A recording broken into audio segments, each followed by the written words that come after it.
Yo, people, what's good, man? Welcome back to Life Through Ball. How do you deal with a setback? When something doesn't go your way, big or small, how do you deal with it? So that's a very loaded question. Setbacks are part of life. I think you have to see it as an opportunity to learn. It's always a thing where it's like, okay, if there's a setback, what's this teaching me? Mr. Founder of Proficient Youth Development. Like, how would I describe myself as a person? I think I'm different things to different people. It depends on who you're asking, but I think that's my thing. It's about being able to control my mind and control how it is that I do things and not letting there be too much noise or too much distraction. October 2022, that's when I started Proficient Sport Parenting. Like before that, I was just really compelled to do it. Like, as time went on, I had more ideas, more thoughts about it. And then from there, I started a TikTok page where I, was doing this. I was reposting videos. I was screen recording videos of people talking about their parents. I was screen recording parents talking about their children who play sport. And it's like, obviously, like, you understand why people don't really want to put all their eggs into that basket. Like, I think football's in a space now whereby we are teaching our players to be able to have interests outside of football because football's not guaranteed. Yo, people, what's good, man? Welcome back to Life Through Ball. Always good to sit down, sit back and chat, man. So yeah, I went through a little bit of a production admin-y kind of setback the other day. And like it's a really it's a really annoying setback. Like, like I work hard to make these episodes happen in terms of getting the people to come down to the studio, booking the studio, doing the editing, sending stuff off to get edited. I do a lot of work. There's a lot goes into this like content creation side of things. A lot more than you can imagine that's on the surface. And the same goes for anything that someone pursues when they're trying to find their own greatness. So yeah, I had a bit of a setback in it. So it was annoying. I lost 2 episodes. 2 great episodes I recorded, deleted, never to be seen again. And yeah, it's a bit frustrating, huh? So what that got me thinking, yeah, it is what it is. I'm not here crying over it. But how do you deal with a setback? When something doesn't go your way, big or small, how do you deal with it? Let us know in the comments. Okay, how do you deal with a setback in your like content creation kind of journey, or in your when you're striving for greatness kind of journey as you like go along? So that's a very loaded question. Um, Setbacks are part of life. I think a lot of people will tell me that I'm very rigid in my way of doing things. So you can imagine that with that, it's harder to deal with setbacks. But I think that you have to see it as an opportunity to like learn. It's always a thing where it's like, okay, if there's a setback, what's this teaching me? This might be a thing that's showing me something about myself that I need to refine or fine tune. But I think ultimately you have to see the lesson in it. Take the time to basically be frustrated with it and then say, you know what, we can't wallow in this, we've got to move on. This is what's happened, it is what it is. Let's move on and let's try and solve this problem the best way that we can. So that's my personal way. Thank you. And this translates into everything you do in life, whether you're a footballer on the pitch, whether you're someone studying at uni, whether you're someone working in a big office, accounting, banking job, whatever it is, take it. But yeah, I slide through you on the spot there a little bit, It's which all right. is all good. But today, yeah, we got the wisdom of KK, Mr. Founder of Proficient Youth Development. And yeah, let's tell us a little bit about yourself, KK, man. You know, you're one of the first people that actually pronounce proficient correctly. Oh, really? Yeah, a lot of people say prolificient, like I've heard a few pronunciations of proficient. So I thank thought you for I thought you said I pronounced your name well. And I was- that too, of course. I mean, it's not hard to pronounce KK well, but yeah, But yeah, go yeah. on. So what was the question? Sorry. So yeah, no, just tell us about yourself, man. Talk to Do us. you know what? I was actually thinking you were gonna say that, and no one's Am I that ever. predictable? Nah, I mean, yeah, I was thinking, like, how would I describe myself as a person? I would say that I am a child of God. I would say that that's first and foremost. Son, brother, uncle, nephew, cousin, all those things. I would say that some see me as an advisor slash mentor kind of thing. Some people see me as a teacher in one respect or another. Um, some see me as a form of counsel. Like, I think I'm different things to different people. Love that. So yeah, it depends on who you're asking. But for me, what I've mentioned before, that's who I'd say I am. Okay, so obviously, funny one. We actually know each other from working together. Yes. So yeah, bit of familiarity there, which always makes it easy. So obviously, let's touch a little bit about actually before we get into that, yeah, oh, I'm stuttering a lot. I like to do my reflection. So I've always asked the three certain questions in a certain way, but today I am switching it up while still staying reflective. But yeah, I like Yeah. to start on a bit of reflection. So it's the first question is, how are you arriving today as a person? How are you today now at this moment? Not as someone trying to do something, just you as you. Like, How am I? yeah, like how are you arriving today as a person? How are you feeling at this present moment? Um, I'm feeling good. Feeling a bit tired today. Um, I've had a very. I can talk about this in terms of like how my week's been. I've been trying to be as full on as possible. It is my week off work, so I'm trying to keep myself as occupied as much as I can. I don't believe in just having a week off and doing absolutely nothing for the week, because that's probably the quickest way that someone could start feeling crazy, and I don't like that at all. But how I am arriving today, yeah, just as prepared as I can be. I would say that very recently I've had a stronger conviction about what it is that I'm supposed to be doing. I think that as time goes on, that gets stronger and stronger, and just being intentional about doing what I know that I need to be done and actually believing in that. So that's what I would say. Okay, so the next question is, what's something that's been taking up space in your mind recently? Wow, didn't know this was a therapy session. Nah, it kind of does. We'll try it. See how it goes today. I think just being able to take one day at a time. I think I'm really big on that. Not thinking too far ahead, not getting too ahead of myself. Being able to, yeah, take each day as it comes. I'm in a position now that I didn't think I would be in, let's say a year ago, or even 6 months ago. But it's about like being able to, give thanks for that, and then also like be present in that and actually learn about yourself more, learn about where you are, and actually just also have fun. I think it's really important to be able to have fun with where you are, not think too much.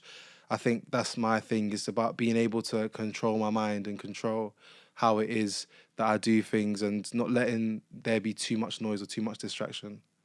And finally, something small that's happened recently, but that carries a lot of weight. Something small that means a lot to you. Something small that happened could be something simple as, I don't know, spending time with someone. It could be something simple as walking down the street and nodding at them. Something small that's happened recently. There's a lot of small things that has happened that I don't know. That's no one's ever asked me these type of. I mean, what's something small that's happened recently that's like.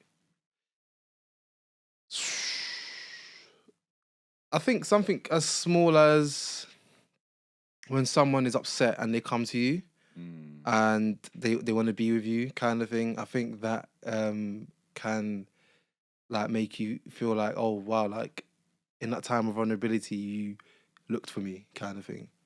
Like you don't.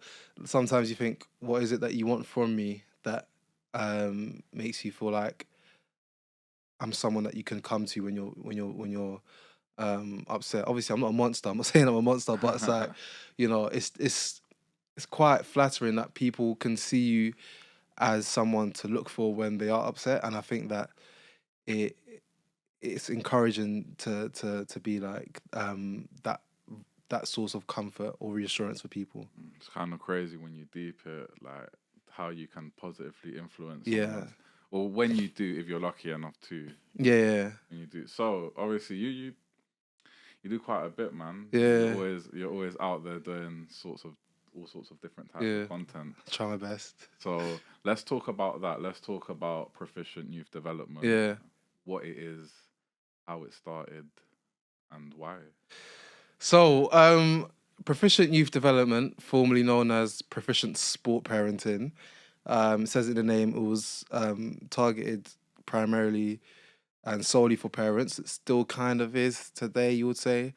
But how it started was I went to university. I had been in my final year. I had my dissertation coming up, and I was thinking, like, with the dissertation, if I'm going to do a project that is going to take me months to, let's say, plan, research, write about, I need to believe in it and I need to be able to resonate with it. And for me, so like growing up, my experience with sport wasn't really the typical. I wasn't really encouraged to play sport outside of school. So obviously that shaped my experiences in one way. And I looked at it and I thought to myself, obviously I knew why I wasn't. It was like my family didn't believe in it. Obviously, didn't believe that it really mattered like that. Didn't believe that it was something that was an investment of time, a good use of time, and something worth paying for. So obviously, for me, I grew up with that, and I was thinking, okay, my family think this. I wonder how many other African families think this. So I attributed it to African families. Whether I'm right or not, I haven't, I've done enough research to come to the conclusion that it's not just African families, but that's basically what I researched, if it was an African thing or not.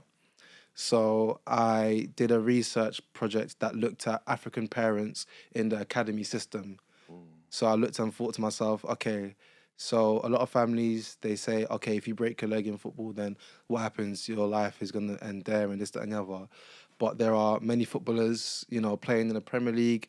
And obviously, once upon a time, they were in an academy and they're African. So it's like, what is it that their parents see that mine probably didn't? And it wasn't about changing my mum and dad's mind. I was, 21 at the time. So it's like, time's gone and time's far spent to try and even make anything out of football at that point. But it was just about that curiosity. I had that curiosity of, I wonder what it is. And I think for me, I had that freedom and I had that, I'm someone that likes to think outside the box and try to think as creatively as possible and try to explore things that many people don't. So I wanted to explore that. So I looked at African families in the academy system. And then from there, I was really, like, honestly, like one of the best academic pieces of work that I've ever done. Not because of the great, I got a first class in it. Just had to put that out there. But not just because obviously that encourages you and that makes you think, okay, cool. Like if I did well in this, then that means that I should pursue it. But I enjoyed it so much that I didn't want to stop at uni. So I wanted to continue it at some point. So I knew that, listen, like after I graduate, yes, like I've written the dissertation. I've enjoyed writing. I've enjoyed reading it. I want to continue. So obviously, I like fast forward about 12 months later. So that happened in July 2021 when I graduated. Oh, same year graduation. Yeah. So, well, you graduated 2021? Yeah. Oh, wow. I took longer to finish. Okay, fairs, yeah. That was a good year then, isn't it? Great year, great year. Yeah, so yeah, graduated 2021, and I think about like what October 2022. That's when I started Proficient Sport Parenting. Like before that, I was just really compelled to do it. Like I think that when the thing is with me, I'm a Christian. I believe in God, so I believe that obviously, whether you're Christian or not, God will speak to you about what you're what you ought to do. Okay, and like He will lay something on your heart. And for me, I believe it was laid on my heart by God to be able to do something like this. Like it just the idea just didn't go away. It just like as time went on, I had more ideas, more thoughts about it, and then from there, I started, a TikTok channel, a TikTok page, sorry, where I, was doing this. I was reposting videos. I was screen recording videos of people talking about their parents. I was screen recording parents talking about their children who play sport, different podcasts and whatnot. And I was doing it. And, it started off getting a few views. And then from there, it was doing very well. I remember there was one video that did extremely well, when Van Persie was talking about his son Shaquille, who plays with him now at Feyenoord. He was saying that one day that his son was complaining about not playing or something like that, and then his basically long story short, Van Persie was just talking about his son needing to take accountability and not looking at himself first. So I think when I posted that, I liked it. So I thought that this is something that is going to be valuable to my audience. And yeah, like there were a lot of views. Like obviously it wasn't my podcast, so obviously it It was was like resurfaced content that yeah, you like yeah, clipped out. yeah. So it was the high performance podcast. Yeah, The one with Jake Jake Humphries. Humphreys. Okay, yeah, Yeah, yeah. the one with Jake Humphreys, and I forgot the other person's name. But yeah, Yeah, that's a good yeah, show. yeah. So so that's happened now, and then like from there the momentum's pushing. But then after a while, I was thinking, no, this isn't enough. It was always on my heart to do like carousels and like do informational and educational content. But I started off with TikTok videos because I was just thinking about, okay, let me just get as much attention as possible. So would it be like you see something from an interview, or so you? I'm talking at the time. Yeah, You see something from that interview, you clip it, and then what do you write about that said clip? yeah, So like I don't know, Van Persie said about he needs to take more accountability, and then you, in the caption, you'd write about why you'd analyze a bit what he said and share that with your yeah. audience. So I would do that. I would like it would be short captions, Yeah, yeah. and then like I would just post it, and then I'll just rinse and repeat. It will be anything from podcasts to just interviews, or like anything that I'll just get my eyes on. Like I would like clip it, put captions on it, and then like upload it basically.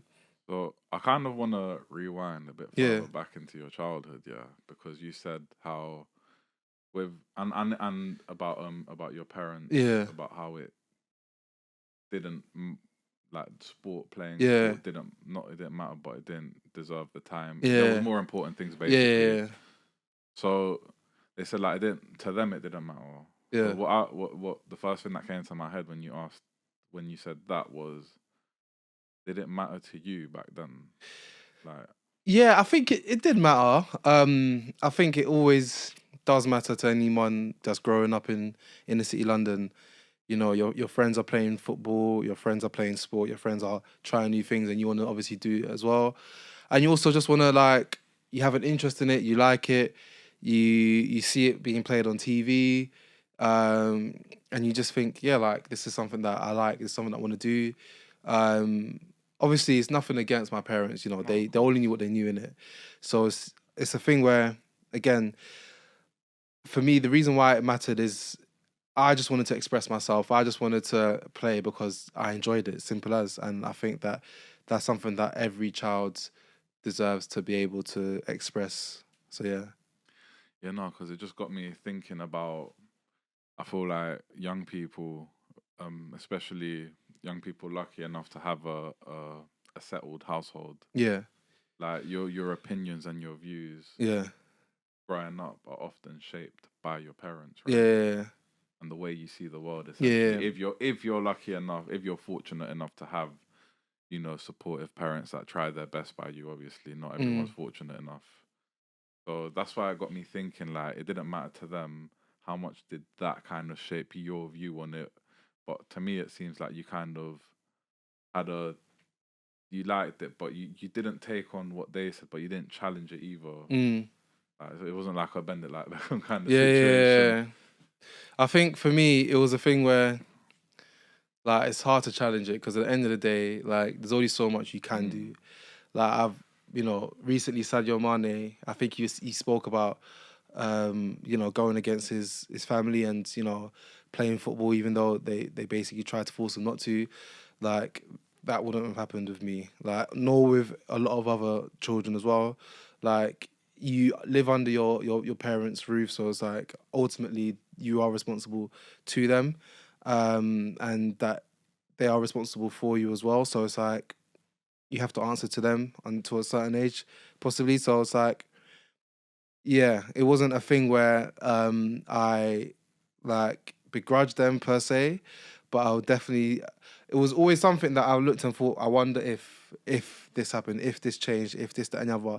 But I channeled that into obviously researching for my dissertation and obviously carrying on what I'm doing now. So I think for me, it's like it's not about okay, like no, like stop this dream and just like, for example, become an accountant or a doctor or an engineer like how your parents want you to be. It's like, okay, cool, like this didn't work in this way, but I can actually learn from my experience and try and shape it into something else that can actually help other people. How would you compare, like, I feel like but how would you compare like your parents supporting you through like one or their stance on you playing sport Yeah. compared to you doing the research on sport? Because they're two different things, Yeah. but you're still looking at the same thing. Yeah, I think it's different. I think for me, um, like playing is more risky than actually doing the research. Like if you look at the percentage of people who make it in professional football, Oof. it's like less than Zero 1%. point Yeah, zero zero zero something. yeah. So it's like all it takes, unfortunately, is one injury, and then like you have to think about another career path. I think what I find so insane about football, Yeah, is that it's a lifetime of work. yeah, I'm talking from under sevens or no under nines. I think is when you're formally officially yeah, part of the academy. yeah, So from under nines all the way to under 18s, under 21s, senior appearance. That's a whole lifetime of work, and then senior career. You're talking about a whole lifetime of work here for what is a drop in the ocean of a whole life. yeah. And it's like obviously like you understand why people don't really want to put all their eggs into that basket. Like I think football's in a space now whereby we are teaching our players to be able to have interest outside of football because football's not guaranteed. And I think that obviously now parents are in a better place where they're more educated about, the stuff like transferable skills. So this is why proficient youth development is a thing. So for me, my thing is that I want it to be a thing where it's like I'm trying to shape it in a way where it's like if there's a parent who had the same viewpoint as my parent, would my content or would what I offer give them more to think about, give them a different perspective? And I think that's the core behind it. I think that's the core mission and the core purpose is that it's like, okay, cool, like your child might not make it in football and that's the reality, but what can they learn from their football journey that they can apply to go into university or they can apply to go into an apprenticeship or work as an engineer or work in a bank or whatever. And there's a lot of transferable skills Yeah, from elite sport yeah, into the real world, which maybe on one hand people are scared to address because yeah, then that's kind of the idea of giving up. yeah, Or maybe it's just you don't really associate two completely different things with each yeah, other as well, yeah, which I think we kind of got to do more of yeah. sometimes. I think Things yeah, overlap a lot more yeah, than and I think people don't want to admit it. People don't want to because that's not what you travel across the country for. You don't travel across the country going to all these tournaments like across the UK because you think that, oh, my child's gonna have transferable skills in this, that, and the other. They do it like intentionally and with the primary purpose of pursuing a professional career in football, as they should. But it's like, as I said, it's not a guarantee, so it's something that needs to be thought about at some point. To go back to your question about like the difference between researching and playing, is that obviously, as we've established, playing is less risky. Researching it, because I'm at university and it's like one research project, it's like it's part of my course. Like there was a lot of friction about me even studying sport, but I had to, you know, fight past that. But I think that for me, it's because I stuck to it and I believed that no, this is what I want to do, and I was old enough, perceived to be old enough to know what I want to do. Kind of, it's like it was something that at the end of the day, it's like it's not gonna be something that my family gonna interfere on Yeah. too much. Like it's not gonna be something that they're gonna think, no, no, no, like KK, you have to, because it's like I'm old enough. Like I'm not 9 years old or 10 or 11 years old now. Like I'm old enough to know, or I've gone to school, I've gone to sixth form. I know kind of what I want. So I want to strip it back a little bit because obviously a lot of the work that you're doing with Proficient Youth Yeah. Development, which is like a lot of educational content, Mm. um, is your passion for just working with young people in general. Like, Mm. how did that come about? Was it always a thing? Is it due to your own experiences? Just your general day to Yeah. day passion of supporting I and think for me, it's like, again, there's the part of like, it being proficient sport parenting and, doing the content and whatnot. But I think where it transitioned is like, I remember I deactivated the my Instagram. I'd stopped mm, posting for like a month or so. is this before the rebrand? Yeah, Okay, and that's when the rebrand started. okay. So before that, I was obviously posting reels, posting like As pro different, sport parent, yeah, like yeah. pro sport parent, like just posting stuff. And then I thought to myself, like, no, like, yeah, serving parents is good, but it's like I want to do more. I want to speak to Mm, more people, and I do speak to more people, obviously with parents as the priority. But I will talk from the perspective of a young person now. Like I don't like I'm not a parent. Obviously, I've never mm, been a parent. I'm God willing going to be a parent one day. But I've been a young child before. I've been a teenager before. So it's like right now I can identify with them more than I can identify with parents. So I speak, there's people that speak, as a fellow parent supporting parents, and that's fantastic. But that's not my necessary reality at the moment. mm, Whereas for me, especially because I work in education as well, it's like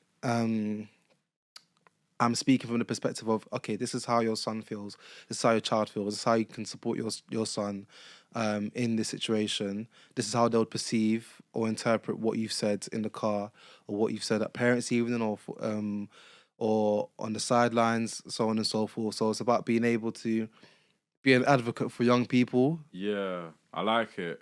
And you know what? I think there's when it comes to working with young people in Yeah, general, there's so many different angles. Obviously, we've got the school angle. We see yeah, them in school. We spend probably we spend probably depending on in the way I work and where yeah, I work and with the amount of kids I work with. yeah, I think I probably spend during the school time. I'm spending maybe as much time as I do. They're spending as much time with me as they are with their parents. yeah, Kind of, yeah, like kind of. I'm not yeah, comparing, but so we're seeing different sides of the yeah, kids that they're not seeing at home, and at home, the parents are seeing stuff that we're not gonna see as well, because they'll be like, "Oh, at home he's like this, mm, and at school he's like this. Oh, that's so mm, different." So, where am I going with this? But yeah, I feel like there's so many aspects and angles that come to raising children, mm, and there's so many different types of support. And I feel like the bigger their village is, mm, the more they can, and the bigger their support network yeah, is, the more they can like flourish. yeah, Obviously, this is where it's different though. Not everyone has a big support Yeah. network. Not everyone has a when. Every situation and every circumstances are Yeah, different, right? yeah. I think it's the support network needs to be bigger, but it's not just about being bigger. It's No, about no, no, of course.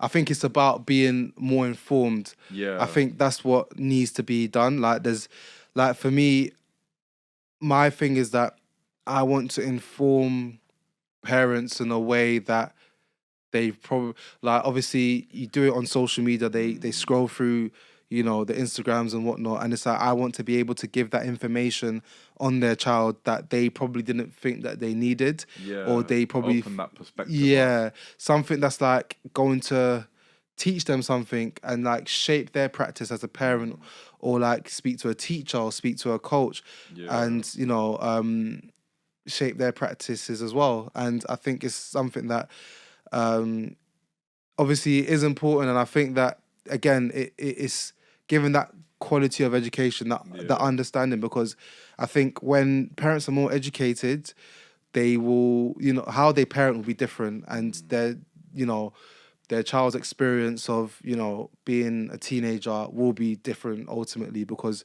they are in the care of someone who is more informed about what they're doing. And then let's throw sport in there Yeah, as an extra ingredient in yeah, what we're cooking. Yeah. You've got all that, and yeah, then you've got sport. yeah. How much extra challenges does sport and competing and pursuing add to that upbringing and to the well-being and to the support a child Yeah. will go through and will have? I think with that, I think with sport, it's just, again, depending on the level that they're playing at and depending on what they're trying to get out of it, it's like, again, the well-being is something that needs to be prioritized. I think a lot of the time, sometimes you just try to like white knuckle through it and just get through it. I think that children's well-being needs to be like at the forefront of it. They need to enjoy what they're doing, Yeah. and I think that is something that parents are becoming more aware of, not seeing it as just personal gain of children now, you know, becoming this professional athlete or this, that, and the other. When you throw sport into it, I think that when parents are more informed about sport and how it goes, I think the children, like anything else, will have a better experience of the sport, and that's really the aim of what it is that we're trying to do. Just give parents more information and more understanding. So I done a CPD a few months ago, like Yeah. the start of the year, yeah. And they said something, and it stuck with me a bit, and it was, do you think behavior is communication? Do I think behavior is communication? Yeah. 100%. Yeah. I think, yeah, behavior is communication. And I think, yeah, I've done the CPD on that as well. I think that people always communicate how they feel, whether with words or with behavior. For people who aren't really articulate or can't really articulate themselves in a particular way, they will use behavior, and sometimes they will overtly use behavior in a way where it's like, I know I'm behaving like this. I'm behaving like this because I want you to ask me what's wrong. And when you ask me what's wrong, then I want you to get it out of me, kind of thing, and I'll tell you, kind of thing. I think it is a form of communication, because, you know, it will always bring the attention that it needs to. For some children especially, some children aren't really encouraged to speak. Some children's words are shut down, some children's words are dismissed, and because of that they have to communicate with their behavior. So that's, I would definitely say that is a form of communication. And how much misunderstanding do you think that leads to between children and an adult that they work with, whether it's a teacher, whether it's a coach, whether it's your own parents? Misunderstanding, I think that that's a good question. I think with the misunderstanding aspect,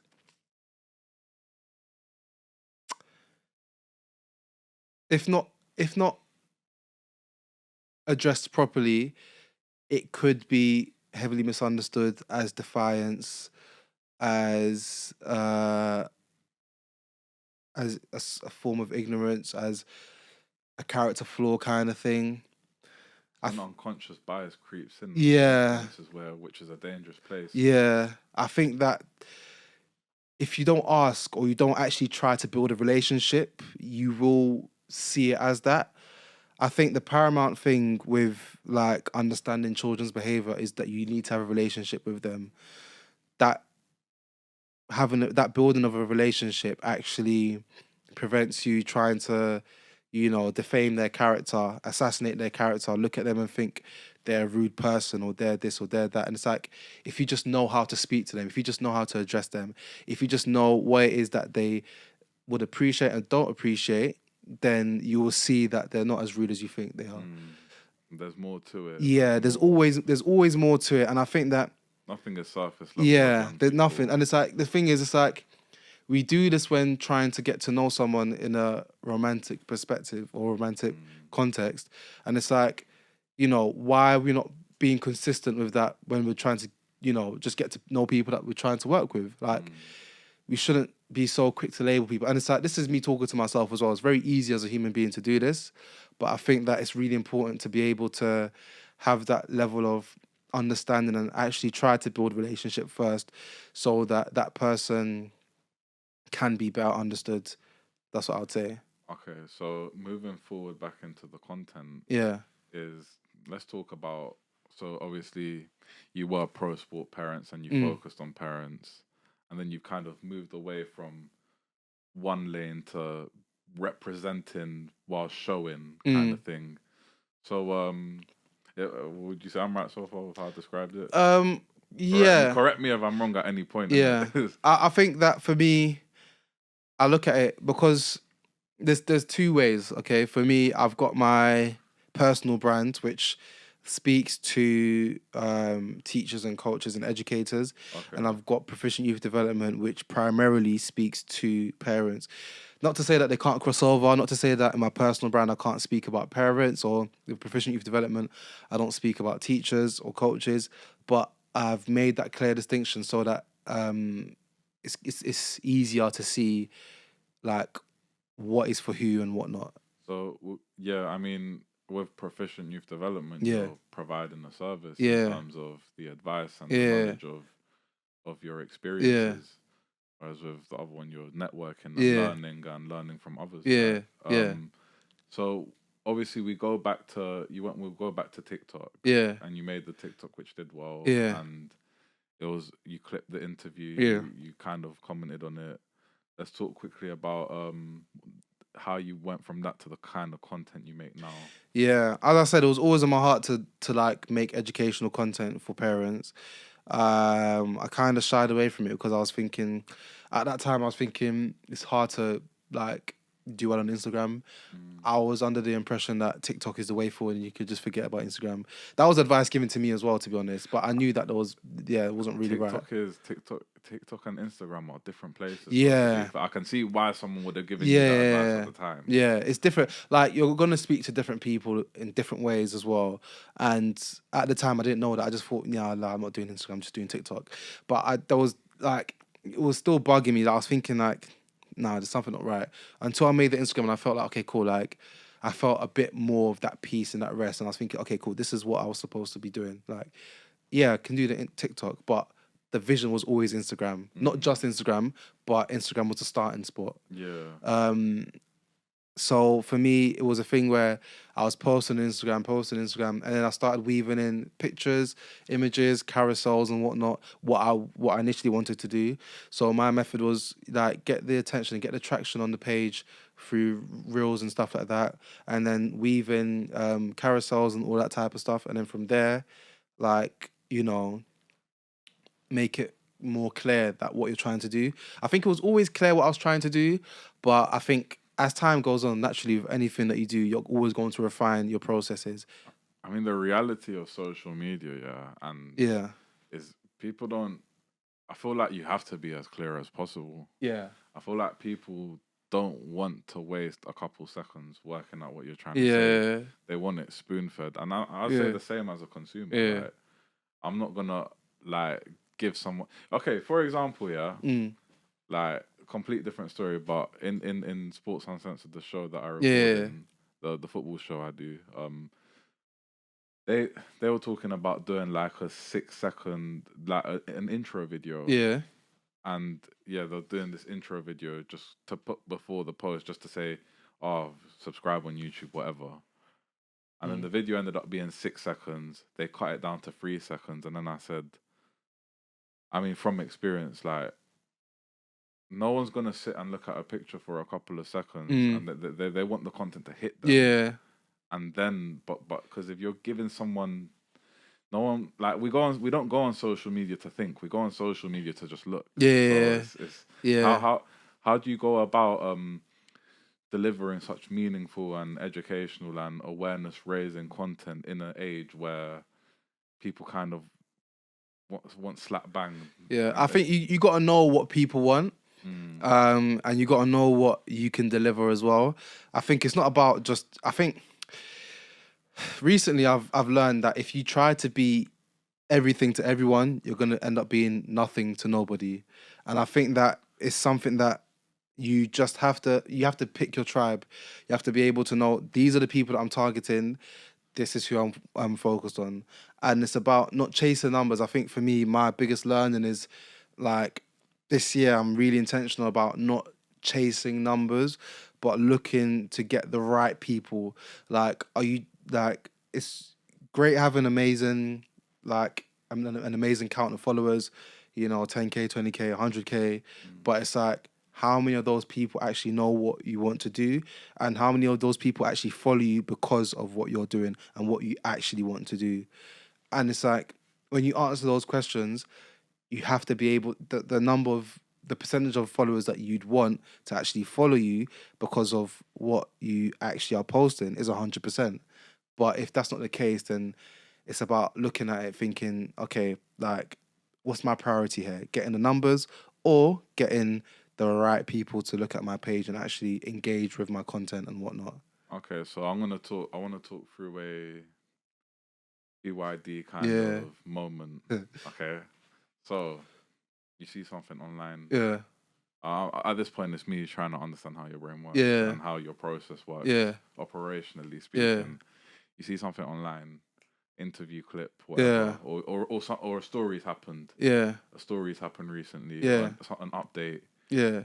What's your go-to? What makes you want to share your view about something? I think it's got to be compelling. I think it's got to be something that, like, my thing is that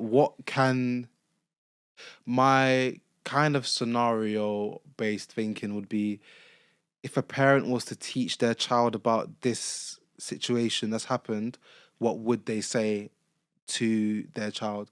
Let's say, for example, like, unfortunately, Vinicius Jr. has gone through something again, like for like the 10th time, like being targeted for his race. What can parents teach their child about that? So that's the question you're asking when you see something happening. Yeah, it's like it's always going to be a thing where it's like, what can parents teach their child about this? What can parents teach their child about this? That's what's going through my mind. Like, okay, so your child's going to see this. You as a parent, you're going to see this as well. When you have the conversation with your child, how can you like take the learnings and the lessons from whatever's happened into like your child's development, into your child's football career and whatnot, so that at the end of the day, it's about like seeing the lessons and everything. For me, I like to see the lessons and everything. So if I'm going to provide a service, I want to be able to give them that same experience that I have in seeing lessons and everything. So that's what I would say. Okay, and would the same process go into like when you do a carousel? Yeah. Like that isn't as reactive as when I say reactive, as in reacting to a situation. Yeah. Like if you do an educational carousel about, I don't know, there was something about revision. Yeah. You did something about revision a few months ago. Yeah. How would the process for something like that, where you're just giving general advice, be compared to reacting to something in the media with your spin on it? Yeah, I think the reaction is a shorter turnaround. And sometimes it's, getting the content out as soon as possible, without missing that. There's always a sweet spot to get the content out.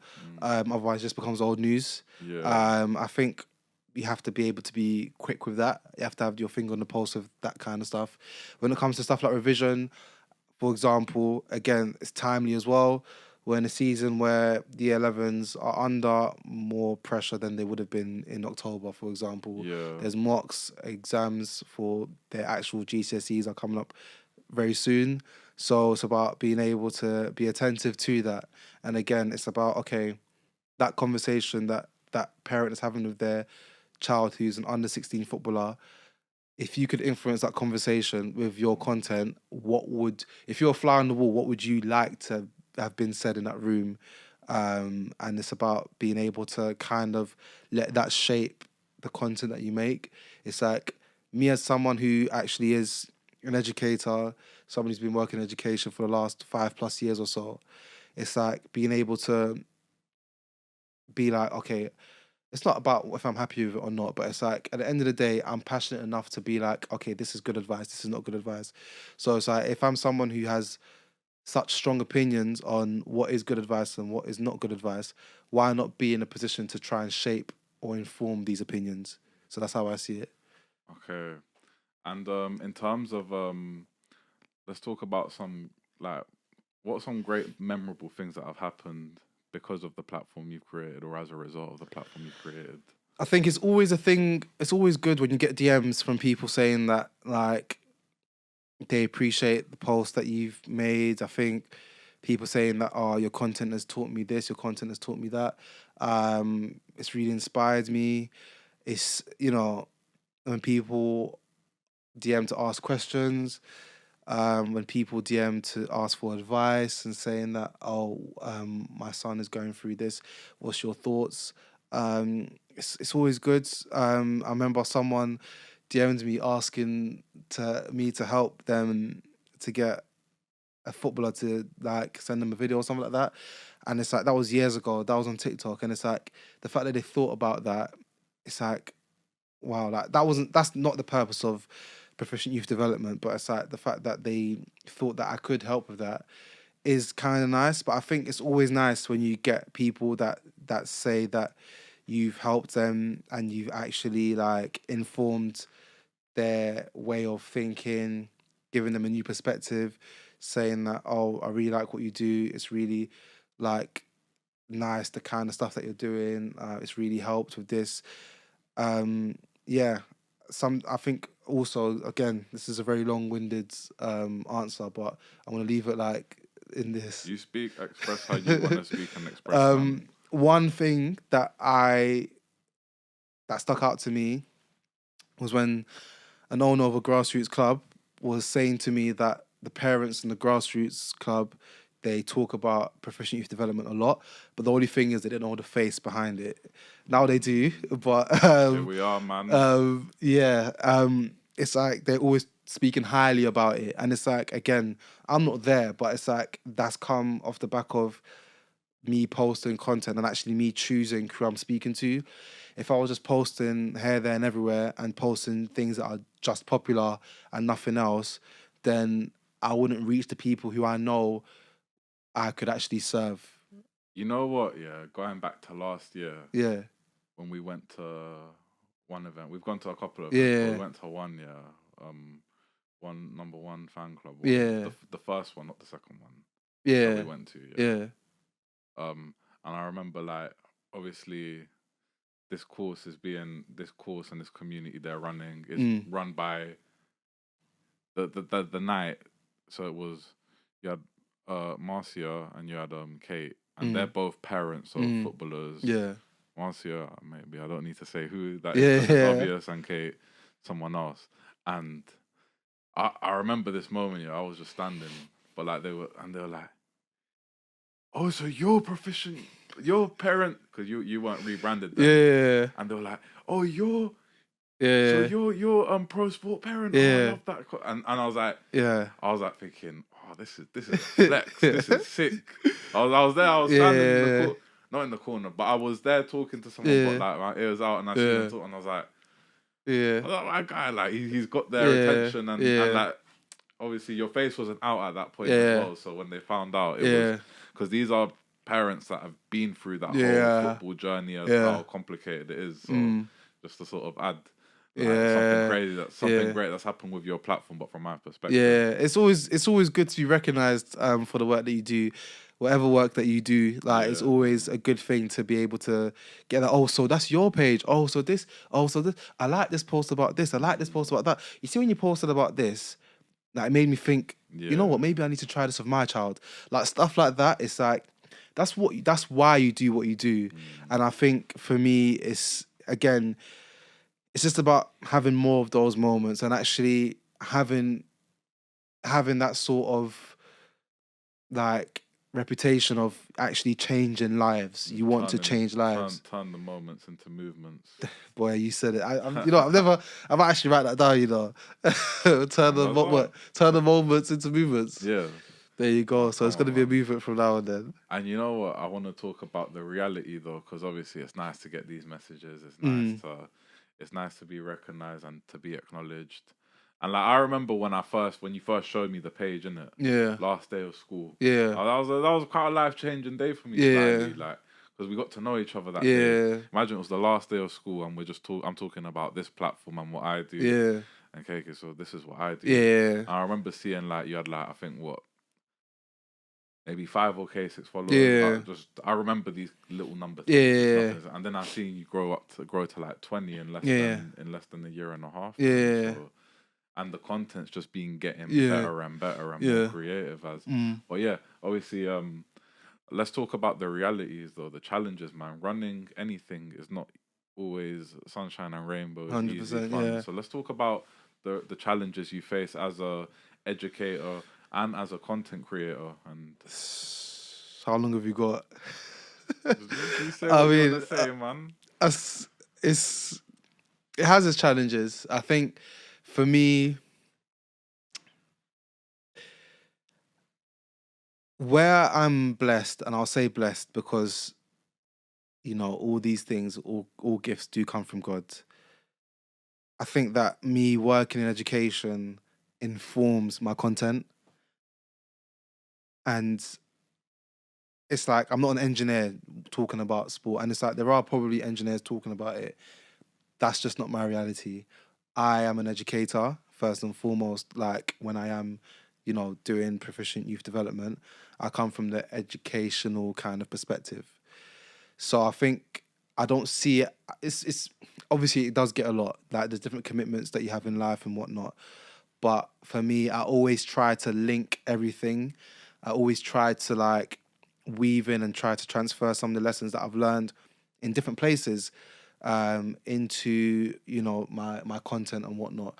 So when I am working and I'm coming across a young person or a parent and I've had a conversation or with a teacher and I've had a conversation that's kind of like interested me in one way or another, it's like I would remember it, try and capture that and try and possibly turn it into content if I can, and vice versa, use content and use my experiences, liaison with people who do work in football and actually try to inform young people. There are obviously many young people who want to be footballers, but their behaviour might not be the best. So being able to actually draw on my understanding of, like, let's say for example, if I know the head of recruitment at one Premier League club, and I'll ask them, what do you look for in the behaviour of a young person? And they say that little stuff like how they respond after they lose the ball, how they listen to if they listen to their coaches, if they listen to their teachers, their schoolwork, their attendance, and all that type of stuff. It's like, fantastic. Okay, this is what I'm going to say to this year 10 boy. Okay, you want to be a footballer, but your attendance is less than 80%. What's going on? I know this person from this club, and they say that if your attendance is like this, the chance of you making it into professional football is going to be like that because you're not being committed to this, and this is what they look for whenever they sign a player, kind of stuff. So being able to let those different those different environments inform my practice and try to like build like an ecosystem. I remember there was a time when I was at church actually, and I was talking to a parent, and like we had a very good conversation, and they were talking about what I was doing, and obviously what they were doing as well with their child and whatnot. And it's like for me, I took the essence of the conversation and I actually did turn it into a piece of content. So something that, again, it's about being able to make use of what it is and wherever you are. it does get a lot, obviously, but it's about planning your time. I think it's about prioritizing, knowing what to prioritize. I think having people is what you can't do everything alone. So that's why for me, it's really important to have people that you do this with. That's why obviously we have a volunteering scheme slash internship scheme where we You're not advertising now, actually. yeah, so we're looking for interns to, work with us. Anyone who's looking to get into content, whether it be football or not, creating carousels, graphics, so on and so forth. In exchange to that, they do get mentorship and obviously get a recommendation. And any way that I could mentor slash allow them to, let's say, network with whoever they want to network with, just steering them in the right direction. I think a lot of the times mentorship is very difficult to get a hold of with uni students, especially. So anywhere, for example, if they want to get into a particular career in sport, I could help them to the best of my ability to get them closer to that goal that they have. So obviously that comes with obviously learning, with PYD and being mentored as well. So yeah, that's what we're offering. We'll put a little link to reach out to you. Yeah. Or a link to the post. Yeah, well. that would be appreciated. Thank you, man. But yeah, no, I thought it'd be a good space for you to verbalize it and articulate it. Yeah. But this is something I wanted to touch on, something that happened in at work. Yeah. But to do with your page. Yeah. But it's because that's the reality of young people. Yeah. And I think I know where you're going with this. this. Nah, you know. But I kind of blessed this out before recording, so. Because going back to an episode I recorded with Hugo Schechter, yeah, he said that we're gonna get the first Bebo prime minister in the next however many years, as in like we'll get a prime minister because right now they're all kind of old, isn't it? Like, yeah. But imagine we'll get someone from our generation. Yeah. Well, they're not old, okay, but yeah, someone from our generation that grew up on Facebook, or grew up on other social media, where like we'll see their crazy posts, and stuff like that. But yeah, obviously, young people are underestimated. They're very clever and they can work things out. They weren't born yesterday. Maybe 2 days ago, but not yesterday. But yeah, let's talk about the little thing that happened at work with your page and just with how sharp these young people are with gathering information. I mean, it doesn't take a genius to try and find me on Instagram. I think when you have a personal page, I'm not going to have a tag name. I'm going to have my name, KK Boyson. So people are obviously going to either type my first or second name and find me. I make no efforts to try and hide it because that's counterproductive to having a personal brand. I think that, again, it's something that I see it as an opportunity. It's like, what I post, do I actually practice it? They always say practice what you preach. My thing is practice what you post, kind of thing. So it's like, for example, if I'm talking to parents, or not even parents, if I'm talking to teachers on my personal brand page, talking about how teachers should be, how they shouldn't be, or how they should talk to this young child, or like this, that, and the other, that nosy year 10 or year 9 student who searches for me on Instagram and sees this post, and they see me saying these things, actually, recording myself saying these things, but they see me shouting like a mad person at another child, I'll be seen as a hypocrite. And I should be, because it's like, you're not practicing what you've posted, so why are you posting that? So for me, it gives me an incentive to be accountable for the work that I do. And it's not to say that I'm perfect. Obviously, I'm not perfect. I do make mistakes and I do continue to make mistakes, but it's about having that accountability and that ability to reflect on, okay, this is what I've learned. This is the lesson that I've learned. Like, now this is what I'm saying that you should do or you shouldn't do based on the lessons that I've learned. And also, okay, this is not me saying that I'm perfect, but this is just me sharing my opinion and sharing my experiences, kind of thing. And I think that, again, I'm not the only one. There's a lot of people that work in education that have been found on social media for different reasons. Some doing fashion, some doing content creation, some doing lifestyle vlogs, and so on and so forth. So it's like, I mean, we are more than yeah, our jobs, which I think for kids is like, wow. Yeah, like you have a life outside of like school, kind of thing. It's like, so it's like, again, it's like we're showing, and I think for me, I do want to be. They're always watching. Young people always watch. They always are looking, whether they say it or not. They are always watching you. So it's like they are watching how you handle yourself on social media. They are watching how you handle yourself in real life, of course. They are watching how you respond to things and whatnot. And it's about modeling that thing where it's like, I am more than my job. I am more than what I do. It's like what you see me do, I'm going to show you that I can actually maximize this in a way that you've never seen before.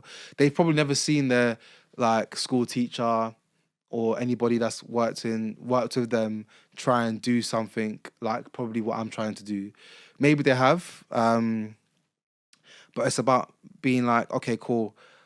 How can I show myself as someone who's a good example of this if they want to do this in the future, especially.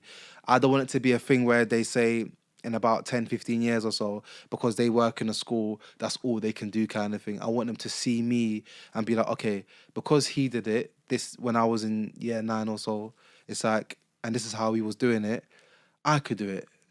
Multifaceted Like individual. teaching them how to be multifaceted, teaching them that it's okay to be multifaceted, teaching them that you don't need to put yourself in a box, kind of thing. And I think it's about modeling that to our young people. And showing them that your identity is more than just one aspect of yourself. Yeah.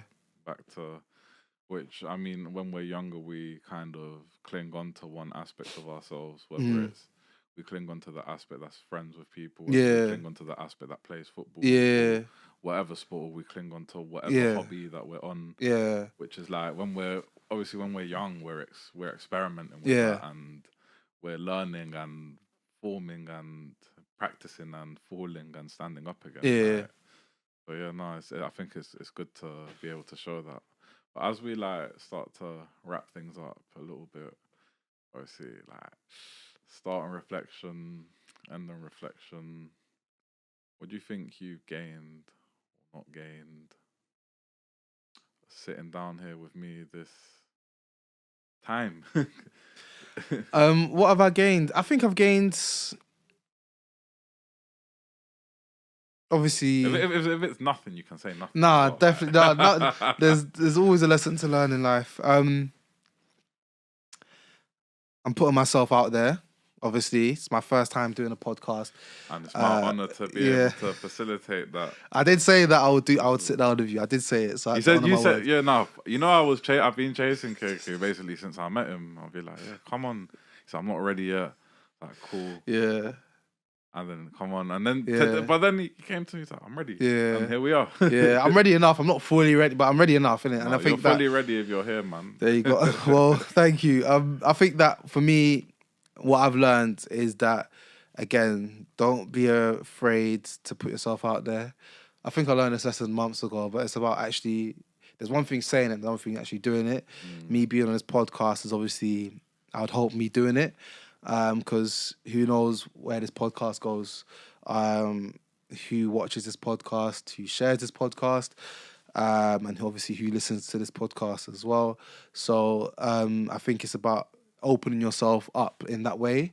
I think that's one thing that it's like, that's being comfortable with that is something that's like a big step for me, I would say. And I'm glad that I've been able to like provide that space for you to do that for the first time. And I know that when you get other opportunities to speak again somewhere else, you'll continue to do it comfortably and continue to show yourself in the light that you want people to see you in. So that's the plan, man. But yeah, no, thank you so much for jumping on, man. Thank you for having me. Long overdue. Yeah, I know. We're here. Hopefully it won't be the last time as well. It won't. We'll see. And you know what? Like the way you're telling me like about how you started your thing Yeah. is so similar to how I started my Yeah. thing. You told me. Yeah. Like dissertation, Yeah. idea, Yeah. did my dissertation, Yeah. idea was born, made it happen, Yeah. started a page, Yeah. do it, and then just doing it. But I mean, there's similar kind of Yeah. circumstances, Yeah. not like Yeah. It's always like it doesn't have to be this like it's always the simplest of things that can actually spark that curiosity to be like, you know what if I actually pursued this? What if and a lot of the time with people that actually do have careers that they're pursuing or ventures that they're pursuing, it comes at university. It's like, oh, I was in my uni room and I just thought about, starting this clothing brand, and now look, I've, it always yeah. seems to start at university for some reason. I don't know. I think it's because you're just alone a lot of the time and you have more time to think and all that type. I don't know. You know what else it could be? It could be that you're at university, Mm. for example, and then you're realizing, oh, I don't really want to do uni. Yeah. Or maybe you're realizing, no, I do want to do uni, Yeah. but in this way. Yeah. So like it's kind Yeah. of like there's so many Yeah. setups. I think not even just university, but you could be at a job, you see Yeah. something, you don't like this job, but you see this, it inspires you, and you Yeah. want to do that thing to get you away from that Yeah. job. I think for me it was I obviously when I was studying sport and exercise psychology. I didn't want to be a sport and exercise psychologist. I would have told you I wanted to be something else like a football agent or something, but I wanted it for the wrong reasons. And I think that for me, my thing was that this coincided very much with like me finding my faith as a Christian and actually caring more about people. And I think for me, like the whole thing of learning about different people's experiences and actually understanding people for the experiences that they've had and actually taking the time to get to know them was something that I was like, I want to do more of this. I actually like this because it's like it matters kind of thing. And it was that realization that made me think, you know what, I don't want to stop here. I want to continue. So that's yeah. How much of your faith influences what you do? I think it influences. I think I would have always wanted to kind of work in education. I was working in education before I'd been a Christian, a born again Christian. I think how it informs it is that why you do things matters. Your intent matters. Your intent changes. If I was going to pursue a career previously, it would have been I would have looked at personal gain first. Now it's like I look at, okay, how can I actually make an impact? How can I add value? How can I serve people? It's not about having my name and headlights and whatnot, but the people who I do help, if their name's in headlights and they never mention me, would I be okay with that?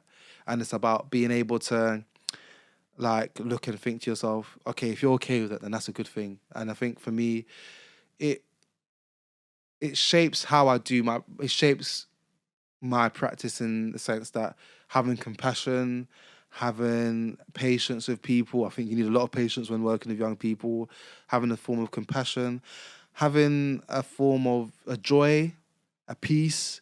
I think people pick up on that when there's, a lot of stress in different areas of life. And it's like you are able to maintain that level of peace and joy. Something as small as a sense of humor. I think it can actually lighten the room that you're in. Going into the room and actually being the light is something that I take pride on. And I think, again, having the right intent, having that sincerity, having that purity in your motives, I think is something that, again, that's more valuable than any sort of like monetary gain kind of thing. Obviously, you want to, maximize the opportunities that come your way, but That's number one. yeah, it's about that fulfillment and that ability to be fulfilled in what you're doing and that ability to be faithful in like what you've been called to do kind of thing, and that ability to be aligned and satisfied and be like, you know what, I actually did this and I'm actually happy that I've changed this person's life and whatnot. I love it, man. It's such a selfless way of seeing and feeling the world. Yeah. But yeah, so KK, where can people find you, man? So my Instagram My personal Instagram is Mr. K Boyson. Proficient Youth Development is Proficient Youth Development is Proficient Youth Dev on all platforms. And yeah, LinkedIn, yeah, KK Boyson as well. Put it in the. I'll slap it all in the Yeah, description. so all of it will be there in the description, I'm guessing, or somewhere. Yeah, description. So yeah, that's where people can find me. All right. Well, thank you so much for jumping on, man. But yeah, another episode wrapped in the books. And yeah, make sure to like, subscribe, follow the journey, follow the content, follow the progression, man. But yeah, see you guys soon. Big love, people.